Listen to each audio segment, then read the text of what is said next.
Ahuvia, PhD, is one of the most influential academic researchers of our times. He's ranked 22 in the world for research influence in consumer behavior by the Journal of Marketing Education in 2013. Professor Ahuvia is best known for his research on happiness and also on love. If you take a person and you get them to think about how great life would be if they had more money, so they really want money, and then you show them some money, they will actually start to salivate. They will literally become money hungry. Right? And it's the same if you take men and get them to think about how attractive to women they might be if they had a fancy sports car, and then you show them a fancy sports car, just the same. They will start to salivate. Why are people doing this? What's going on? Well, the world we live in today is, of course, extremely different from the world that our ancestors lived in as we were evolving as a species. We have systems, and by a system I just mean something like the hunger or nutrition system that includes a physical element, includes a neurological element, it includes a psychological element, has social things that go on with it. I just mean it's a combination of all these factors. People have this hunger, nutrition, digestive system, and it evolved in a world where there weren't so many different things. There wasn't money, there weren't cars, etc. But now we live in this world where there is money and there is cars. And what else can we do except take the equipment we have, take these psychological and neurological systems that developed at an earlier time and apply them to our current situation? There's no alternative for us but that. And that is what we'll see happens with non-interpersonal love. Love did not evolve so that we could love our cell phones, much as we do often love our cell phones. Love evolved for interpersonal relationships, but now we live in a world with cell phones, and so we're going to take this system that has an interpersonal nature and apply it in these non-interpersonal contexts. At its core, love, and this is true both for interpersonal love and also for non-interpersonal love. At its core, love is about expanding your sense of who you are so that you include other people or other things in your own self-concept, in your concept of what makes you who you are. And the more you include them and the more you want to include them, the stronger the love is. There's a wonderful psychologist named Arthur Aaron who's done a lot of work on this in interpersonal love. And his work shows that we're not just talking about romantic love.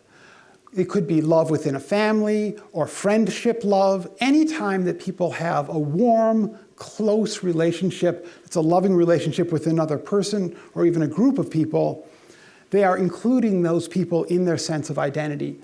A lot of my own work has been similar, only focused on showing that we do this with objects and activities and brands and products that we love as well. One of the ways I do this research is I'll do depth interviews. So in this particular form of the research, I'll talk with people from anywhere from 1 hour to 4 hours. It's really up to them how long they want to keep talking. People love to talk about the things they love. And so they can go on for a very long time, which is great for me. I get a lot of data. Right? In the beginning of the interviews, I'll ask them about themselves, what their interests are, and their family background, and their personal history. And then we'll talk about things that they love, all the various things that they either love or don't love, and why. And often towards the end of the interview, I'll say, okay, pick one of the things you love. And imagine that magically this was transformed into a person. It became a person. Who would it be? What kind of a person would it become?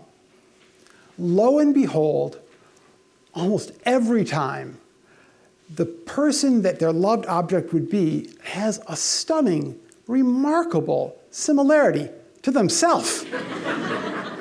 Now, sometimes this doesn't happen, or at least it didn't seem to be happening.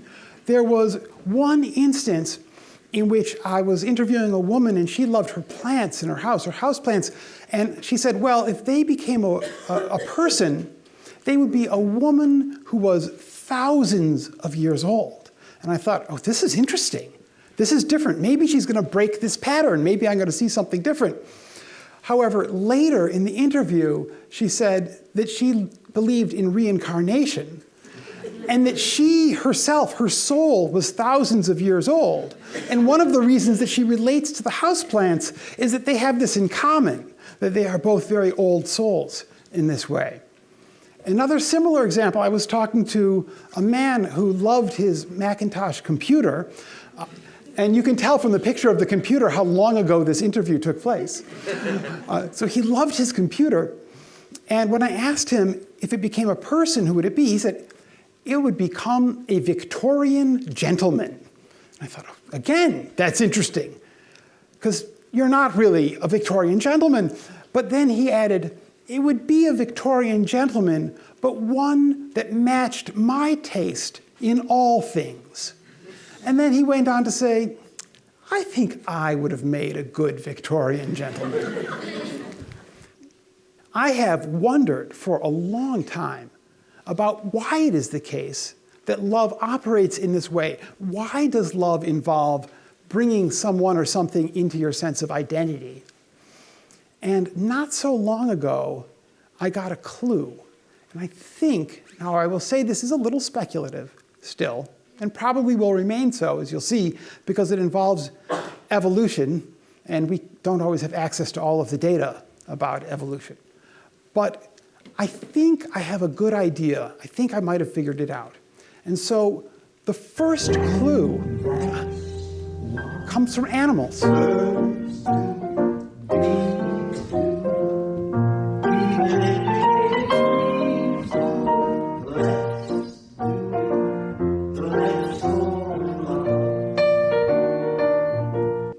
So I want to take a poll.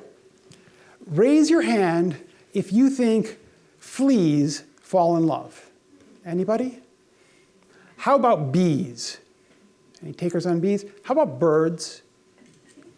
A couple hands for birds. A couple hands for birds. Well, I agree with you, by the way. Fleas, even educated fleas, don't fall in love. Bees don't fall in love. But birds do have something that is actually quite similar to love. Now, it is not love as we humans experience it, partly because they're birds, however, also because our love involves a part of the brain called the neocortex, and birds don't have a neocortex. So at a neurological level, there obviously are similarities, but the behavioral similarities are really astonishing. When a male bird sets his sights on a female bird, he tries to win her. And he gets so excited, he gets so excited about her that he gets all this energy, and he loses sleep. He can't sleep well at night. He loses his appetite.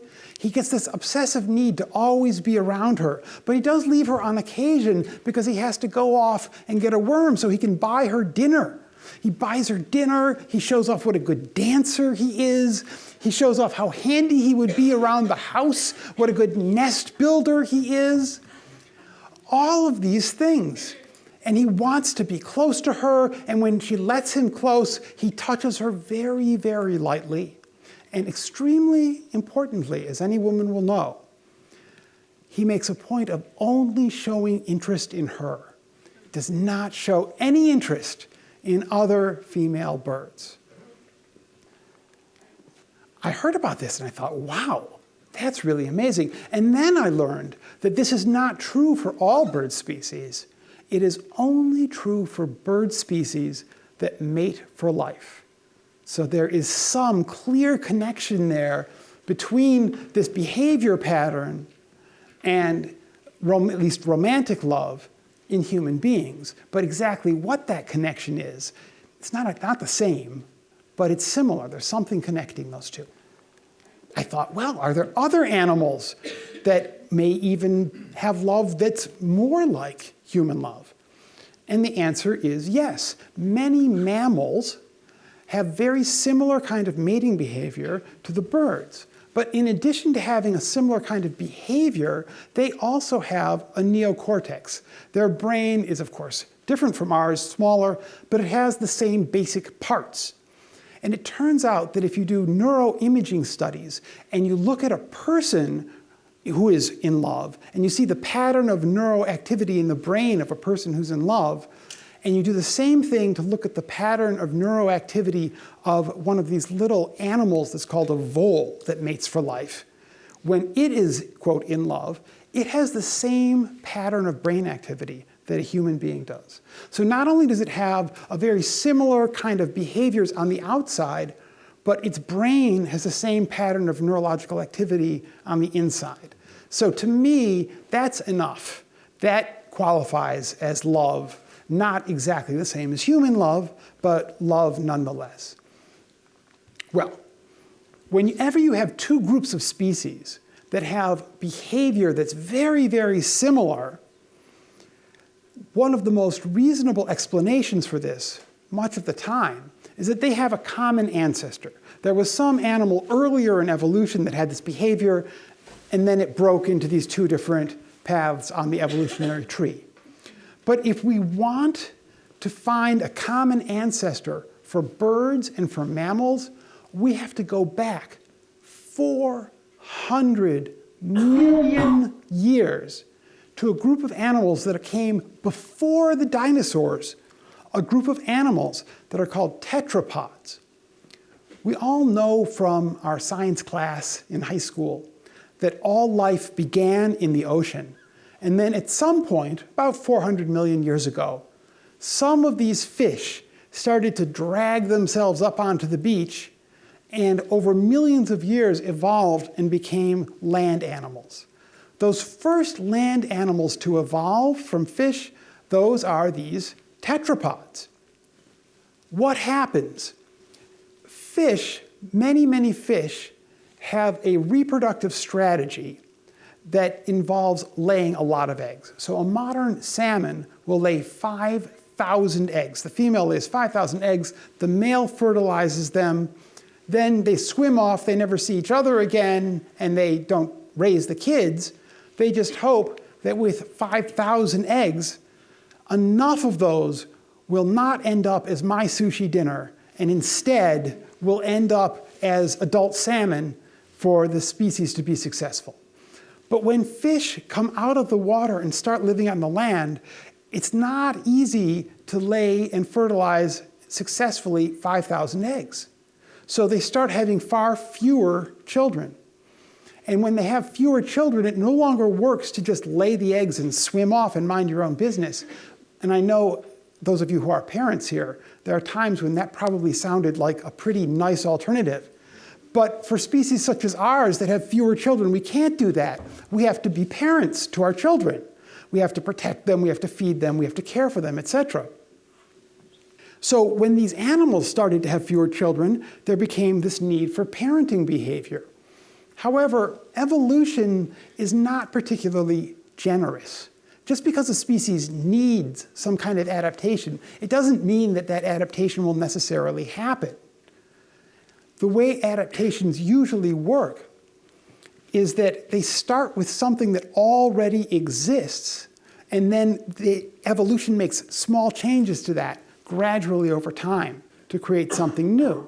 So, with these same tetrapods, when the fish came out of the water onto the land, there wasn't this miraculous mutation and all of a sudden these animals had legs. Instead, evolution started with something they already had, fins. And then slowly, those fins evolved over millions of years to become the legs of land animals. Well, they also need parenting behavior. Is there something that these tetrapods might have already had, that the fish might have already had, that could slowly, over time, be adapted to create parenting behavior? Yes. Every animal that is an intelligent animal must have some implicit sense of its own self, of its own identity. I do not mean that these animals are self-aware in the way an existentialist philosopher is self-aware. I simply mean that every intelligent animal has to, at some implicit level, understand that, that animal over there, its leg could be my food, but my leg is not my food. You've got to have that level of understanding how you are separate in that sense from the rest of the universe. And then with regard to yourself, you have to protect yourself, you have to care for yourself, and you have to feed yourself. Whereas you don't necessarily need to do that for everything else in the universe. So animals already have this kind of a distinction. And then, oh wait, that's right. What do they need to do for the children? Well, they need to care for the children, they need to protect the children, and they need to feed the children. And they already have a psychological mechanism in place for doing that with regards to themselves. So what I believe happened is, over time, they evolved to expand this category of themselves to include the children. And that produced the parenting behavior that they needed to have. And in some species, this also expanded to include the mate. Love is born as these animals find the needed way to parent their children by expanding their own sense of identity. Well, once this happens, once animals start including things that aren't literally themselves or aren't their body in their sense of identity, this opens the door to include many other things. Later on in evolutionary time, primates and pre-humans and early humans would, I believe, expand one more time the sense of identity, now including their community, including their clan, their tribe, the other people or the other apes or primates that they lived with. And that becomes a very important part of human evolution, and we'll see that again in another minute or two, with the role that plays. But here it's enough to realize that once you've opened the door to this, once you've created the capacity to expand the sense of identity, well then, you can expand it to include all kinds of things that people love. To recap then, people love things. However, love developed primarily as an interpersonal psychological mechanism between parents and children, parents and spouse, and later people and their larger community and all the other people that they live with. Even though it's possible for people to love things, it's a little bit of an odd fit because things aren't really people. However, people can make it easier. They can love things more easily if the person thinks about the thing as if it was a person. So if the person engages in anthropomorphic thinking, it's not necessary, it's possible to love things without thinking of them anthropomorphically, but it makes it much easier. How many of you know a dog that thinks it's a person? And you see your hands for people who know a dog and the dog thinks it's a person. I have bad news for you. The dog doesn't really think it's a person. Any dog trainer who's any good, the first thing that she or he will explain to you is that the dog does not think it's the person. The dog thinks that you are another dog. And if the dog lives in a household with a group of people, he thinks that that's a dog pack. And he relates to everyone in the house the way he would to a dog pack. Of course, it's the dog who thinks we're all dogs. It's the person who thinks we're all people. We do this because our brain is physically adapted to think about people. Our brain has aspects or areas to it or processes that are specific to interpersonal relationships. For example, we have processes that help us understand sound, but in that whole mechanism, there's a special part of the brain which is particularly used just to process the human voice. We have processes that let us see things visually, but we have a particular area of the brain called the fusiform face area. And this area of the brain is specifically devoted to recognizing faces. It recognizes faces, and it helps us put the information, okay, this person is, that face belongs to this person, put that together. Because being able to recognize faces is so important during evolutionary history to a person's success and their survival.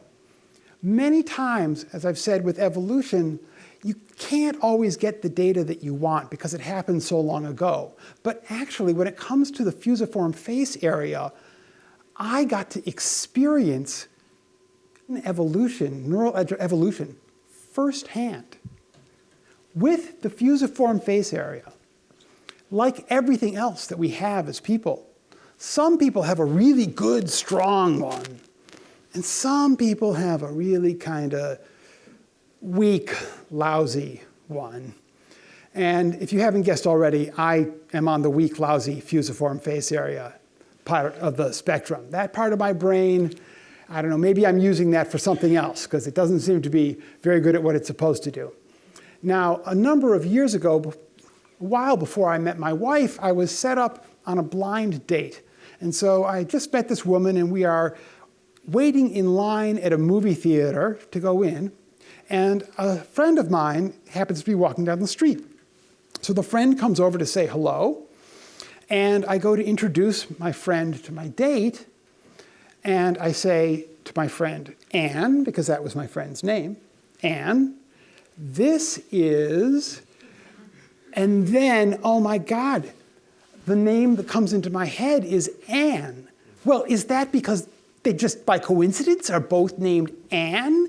Or am I thinking her name is Anne because my friend's name is Anne, and I just have Anne, on the mind this way? And well, I'm trying to figure this out. My date looks at me, and she says, oh my God, you forgot my name. Okay. So I can attest from personal experience that if your fusiform face area is not very good, it can decrease your reproductive activities and your reproductive options, quite significantly. So you can see why this, would evolve in humans. Now, that's a little bit of a sad story. So to help, pick our mood up a little bit, I want to introduce you to someone else. I'd like you to meet Mr. Toe. Isn't he a cute? That's a happy toe. That's a very happy toe. Now, many of you, if you notice, introspect for a moment, you will see that your mood went up. You feel a little bit happier, a little bit better now. Part of the reason has to do with another amazing part of the human brain. We have in our brain what are called mirror neurons. And mirror neurons are special neurons that look at other people's facial expressions, and they take other information, and they kind of make a guess. What is that other person feeling? And then they replicate on a small scale that feeling within you. So you actually get sort of a miniature version of the feeling that other people are feeling. This is a major part of the way empathy works. And it's another fantastic example of how the human brain is created and so deeply for interpersonal relationships that they are in the physical structure of the brain itself. Well, because interpersonal relationships, social relationships, are so fundamental to the human brain, we see people all kinds of places, even if there really isn't a person, even if it's a toe. You may have noticed that if you look at a watch ad, always the watch is set for 10 minutes after 10. Why? Because people generally respond better to a smiling face. Now, watchmakers aren't the only people who are aware of this. Car manufacturers are very aware of this. The front of a car is called the car's face, if you are an automotive designer. And they are very aware of how you create the car's face in order to give the car a certain type of personality. And there are, generally speaking, two types of faces that car designers try and create in cars. If you are a macho car, like this BMW, you try and create a face that is what's called a high-power face. And what a high-power face means, this is typical of the face of a person, or actually a primate, that has high status and high power in their group. I might have thought that, well, if they're at the top of the totem pole in their group, they'd be happy. And if they were happy, they would smile a lot. But actually, that's not the way it works. Smiling, it does say that I'm happy if I smile at you, but the other thing it communicates, if I smile at you, is that I want you to be happy. That's one of the things my smiling at you means. And so people who are lower in social status, as a reflex, smile at people who are higher in social status because they're saying, I'm going to do what I can to make you happy. That's why service personnel usually smile in restaurants. So if you have a non-smiling expression, that shows that you have high social power and high social status. That's part of the reason, if you look in fashion magazines, very frequently female models will not be smiling. And part of the reason these female models are not smiling is because what they want to project is social power in their persona that they put forward. That's one of these kinds of faces. The other kind of face is the friendly, cute, happy face. Baby humans have certain characteristics which, interestingly, are common to baby animals. So baby humans and puppies and kittens all have eyes that are relatively big in relation to the size of their head. Their eyes tend to be set further apart than they will be as adults. And these give a cue to people that this is a friendly and cute kind of face. That's how we see cuteness. So the other way that car designers make a car is they try and make it have this sort of happy, friendly, cute face. We know at a logical, rational level that the things, the objects, these cars are not people. We know the watches are not people. We knew the big toe was not a person. But we respond at an emotional level, respond to these cues that tell us maybe it is a person. And so you can get this internal conflict. This is illustrated really beautifully in this next short film I'm going to show you.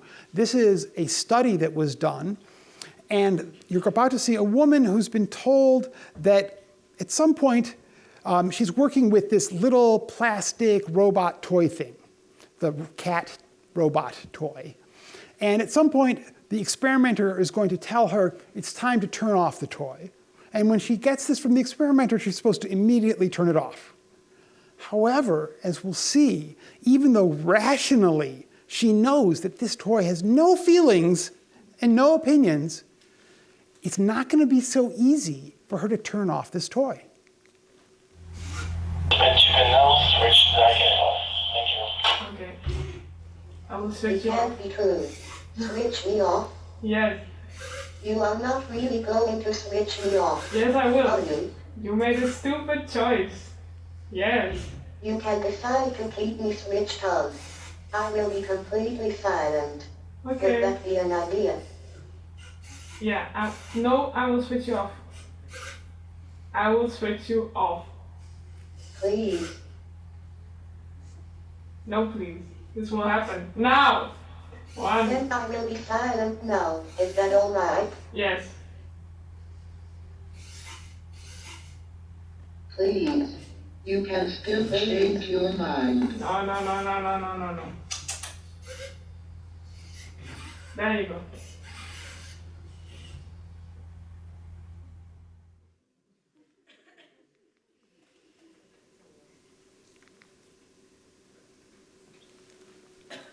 Okay. How powerful an effect does anthropomorphism have on the things that we love and creating this sort of love relationship with something that isn't a person? These are the results of a study I did with a colleague, Philip Rauschnabel, who I work with on these love research questions quite a bit. He's also at the University of Michigan, Dearborn, with me. And we used a measure that I worked on with two other colleagues of mine, Rick Boghosi and Rajiv Batra, who are also at the University of Michigan, them at the Ross School of Business. And we created a measure that we can use, it's a question and answer survey, to see if people love something, and if they do, how strongly they love that thing. So we asked a number of people what their favorite brand of shoe was, sports shoe, body care product, their favorite brand of clothing, and their favorite brand of chocolate. And then for each of these 4 brands, once we knew what they were, we had them fill out a measure of whether they loved this thing, and if they did love it, how much they loved this thing. We also asked about how high quality they thought this was, because obviously when people use the word love in normal speech, they say, oh, I just love this chocolate. One of the things that means is they think it's really good chocolate. That's one of the basic things it means. Presumably, people who think that their favorite brand of chocolate is fantastic are going to be more likely to love it strongly than people who think their favorite brand of chocolate is very, very good, but not quite fantastic. And indeed, that worked out. Not surprisingly, people who thought that their favorite brand of athletic shoe or body care or whatever it was just fabulous tended to love it more in a general sense, which includes a lot of things beyond just thinking that it's good. However, we also asked them about the extent to which, for example, sometimes I think this product has desires of its own. That's an example of anthropomorphism. We asked them a number of questions that got at the extent to which they saw this brand or product in an anthropomorphic light. And we find that that is not only related to how much they love it, but much, much more strongly related, almost 20 times as strong of an impact on how much they love this thing as their belief that it's, really fantastic as opposed to just very good. I'll leave you with this nice quote from Vincent van Gogh. The way to know life is to love many things. Therefore, I would like to wish all of you a life filled with love, both from people and from whatever else you love that adds passion and joy and excitement to your life.